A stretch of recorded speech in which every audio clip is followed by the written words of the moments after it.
Hey guys, in this video we're going to talk about finding the vertex of quadratics in this form. So we're going to talk about the vertex formula. If you've never watched my videos before, pause and try the examples when prompted, and there are always free guided notes available at divideandconquermath.com. So let's talk about what is the vertex formula. So the vertex formula, first of all, you have to remember that all quadratics, when we talk about them, we always kind of refer to them in this form. Ax squared plus bx plus c, where a, b, and c are real numbers. A is not equal to 0. And also just to make sure that we know what the vertex is. So the vertex is either the highest or lowest point. So on this little parabola I drew here, this would be the vertex. So I have another video where I've talked about like a really simple way to find this if the quadratic is in this particular form. But if the quadratic is in this form, it's not as easy to figure out. So the vertex formula looks like this. It's negative b over 2a comma f of negative b comma 2a. Now I would highly recommend that you write this down. And sometimes I know this looks a little bit confusing as to what it actually means, but it's a really nice set of directions actually, so I'm going to show you how to use this. So let's find the vertex of this function here. So remember, your quadratic, you assume that it's of this form. So you assume that this is really in this ax squared plus bx plus c form. So with that in mind, really all you need to know if you compare this to the vertex formula, all you really need to know is what's in the b position and the a position. That's all you need to do this. So in the a position I have 3, in the b position I have 6. Okay, so like I said, I'm just going to write it down one more time. So my vertex formula is negative b over 2a and then f of negative b over 2a.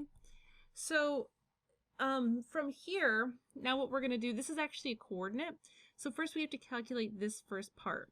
So I'm going to calculate negative b over 2a, and I just plug in these values from up here. So this becomes negative 6 over 2 times 3, and so then I just work this out. So this will ultimately equal negative 1. Okay, so that's step 1. Now step 2, what this part is saying here is to really just plug in that number into your function. So now I just have to find f of negative 1. So I'm going to take f of negative 1, I'm just going to plug this guy in as shown, and now you just got to work it out, that's it. So this is going to become 3 times 1 minus 6 plus 2, and so then this ultimately will also equal negative 1. So in this case then, my vertex is just equal to negative 1, negative 1. So that's kind of the idea behind this. So it's nice. You do have to definitely get used to kind of working with this and breaking down the two steps. So I have some more examples, but hey, while you're here, maybe you could consider liking this video or subscribing to my channel or leaving me a comment. I'm trying to grow this channel and I'm trying to reach as many people as possible with lots of free math help, so your support really helps me out. Okay, so why don't you go ahead and try to find the vertex for these examples. Go ahead and hit play when you're ready. Okay, so once again I have to identify what's my a, what's my b. So in this case my a is negative 1 and my b is 4. So this is going to be negative b over 2a. So if I plug all this in, this is going to be negative 4 over 2 times negative 1. So ultimately this becomes 4 divided by 2, so this is just 2. So now I have to plug 2 into this function up here. So this will be f of 2. So this becomes negative 2 squared plus 4 times 2 minus 2. Now, just a note on the order of operations, this negative is on the outside of this expression. So no matter what you do, this whole thing's going to really end up negative. That's kind of what that's getting at.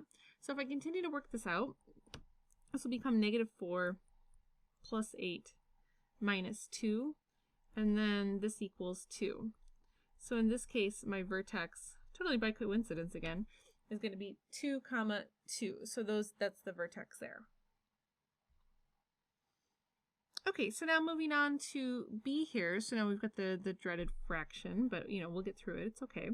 So my a will be negative 1/2 and my b will equal 3. So let's figure out what happens when I plug all that in. So I've got negative b over 2a. So this will be negative 3 over 2 times negative 1/2. And hey, this actually works out to be totally okay because when I work this out, this becomes negative this becomes 3, just 3 over 1, right? So you've got two negatives, so the negatives cancel out. 2 times 1/2 is just 1. So this is going to be 3. And so now I just have to plug in the 3. Now this is where we will have a little bit of issue, but that's okay, we'll get through it. So I am going to have to kind of deal with the fraction here. So we're going to try to get a fractional answer. So this will become 1/2 times 9 plus 9 minus 1. Okay, so let's actually just remember 1/2 times 9, this is really just 9 over 1.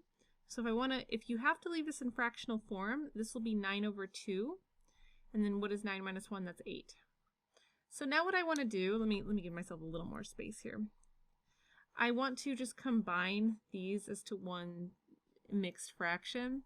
So remember, this 8 is technically over an invisible -1. And what I need to have happen here, I need this to turn into a 2. So I need this to be an equivalent fraction over 2. And 2 because this is already the denominator here. So what I'm going to do is I'm going to multiply the top and bottom of this by 2.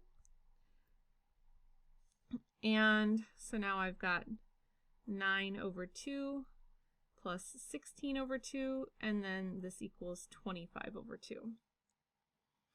So now my vertex is going to be 3 and 25 over 2.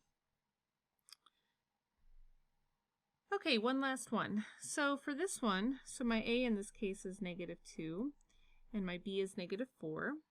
So if I take my -b over 2a, this will be -4 over 2 times -2. And just be careful with all of those negatives. So this ultimately comes out to -4 over 2, so this whole thing will equal -2.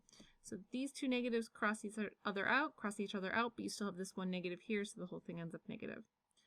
So now I have to plug in -2, so let's see. So this will be -2 times -2 squared minus 4 times -2 plus 3. Okay, so now this will be -2 times 4 plus 8 plus 3. So now I get -8 plus 8 plus 3, and this will just equal 3. Therefore, my vertex will be -2, 3. And so that'll do it for the examples. So thanks for watching. I have lots of other videos and examples and all this good stuff, so hopefully you'll check out some more of my videos. I'll see you guys next time.